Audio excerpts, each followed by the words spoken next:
जो उलझाते तो नहीं। 2 बलात्कार पीड़ितों की जुबानी अब हम जो कहानी सुनाने जा रहे हैं उसे सुनकर आप भी इन सवालों पर सोचने के लिए मजबूर हो जाएंगे।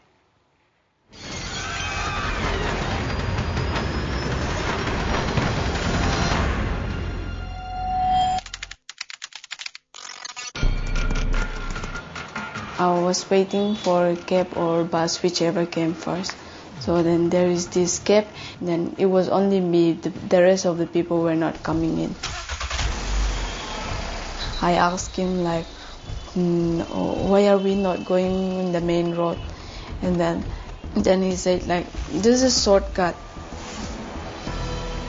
After like driving for so long, and then we reach one spot, and then I feel something is wrong, so I just get off the car, and he just caught me by the neck, and then he started hitting on my face.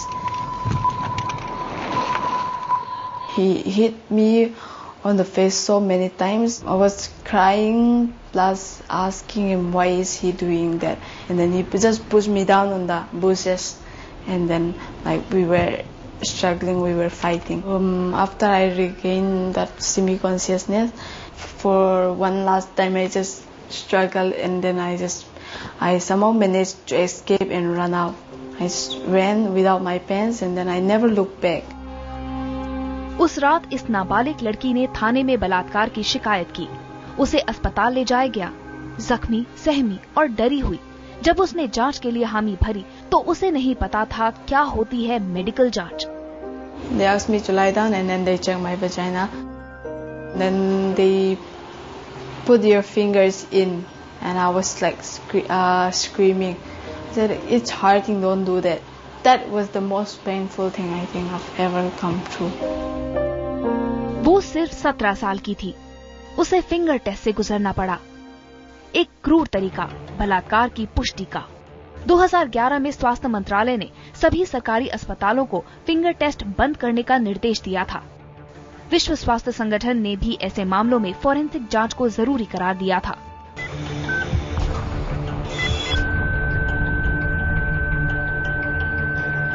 उसकी sexual history बताने के लिए सिर्फ ये दकियानूसी medical test ही काफी नहीं है, बल्कि मुकदमे की सुनवाई में जब वकील जानबूझकर उससे सवाल करते हैं तो उसकी हिम्मत जवाब देने लगती है।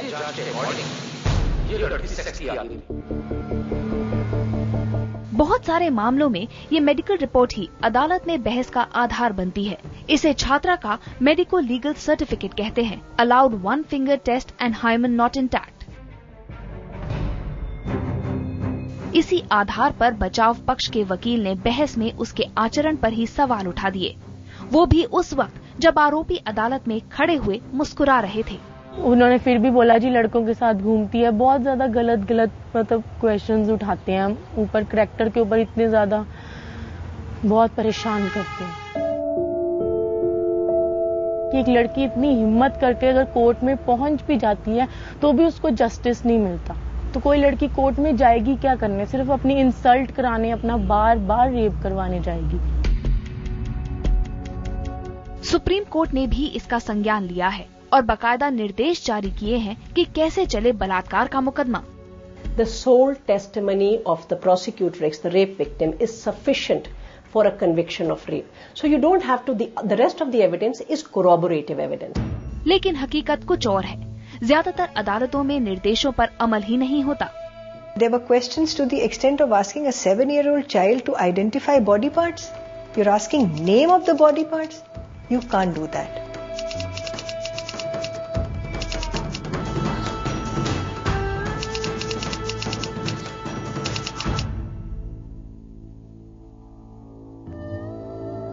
She gets so confused about she doesn't know what to answer. And the cases fail, maximum cases fail because of this.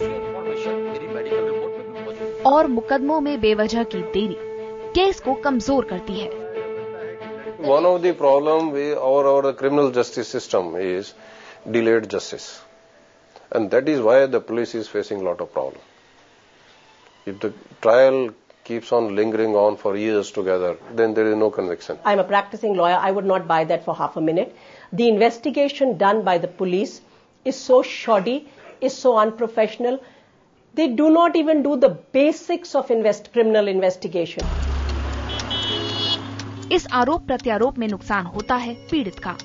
4 साल की लड़ाई के बाद ये मेडिकल छात्रा मुकदमा हार गई और वो चारों आजाद हो गए। हमने इतनी मुश्किल केस लड़ा, लेकिन उस केस का हमें कोई फायदा नहीं हुआ। एंड में वो आराम से क्विटल हो गए and they are now free. And मेरी लाइफ स्पॉइल हो गई। आज मैं डॉक्टर नहीं बनी, मैं कुछ कर नहीं पाई, सिर्फ उनकी वजह से। इन्हीं हालात के मद्देनजर नया कानून बना, जिसमें बलात्कार के मामलों में लिंग का भेद खत्म कर दिया गया। साथ ही बलात्कार शब्द की जगह यौन शोषण नाम दिया गया। लेकिन क्या इससे पीड़ितों का दर्द कम होगा? 50% reservation for women in police force and increasing their presence within the police department would help the cause of women. Those who fail to collect proper sample, there should be some mechanism wherein they are at least held responsible for their negligence and some action is taken. They are just getting transferred all the time. Like one judge hears like 10% of the case, he's transferred, the next one comes, and each one's sensitivity levels are different. So you have to have special judges training and then put them in that place and then watch them what they're doing in their court. ये सब लागू करने में समय लग सकता है। ये सब करने के लिए एक अलग जज्बा चाहिए। जरूरत है क्रिमिनल जस्टिस सिस्टम में बदलाव की। इसमें शायद काफी वक्त लगेगा। मैं अपने स्कूल में बहुत अच्छी लड़की थी, बहुत कुछ मैं अकेले इतना अपने आप को मेरे अंदर बहुत ज्यादा था। मैं अपने आप डिबेट्स देनी स्कूल में, बहुत इंटेलिजेंट गर्ल थी मैं स्कूल में। एंड अब मैं किसी से अकेले बात करने में भी हिचकिचाती हूँ। मेरे से किसी से बात ही नहीं होती, मेरे को डर लगता है अंदर। Just at home, I don't talk to anyone. Just stay at home.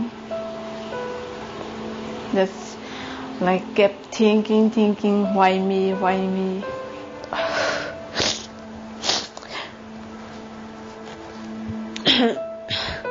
It has never been the same again since the incident.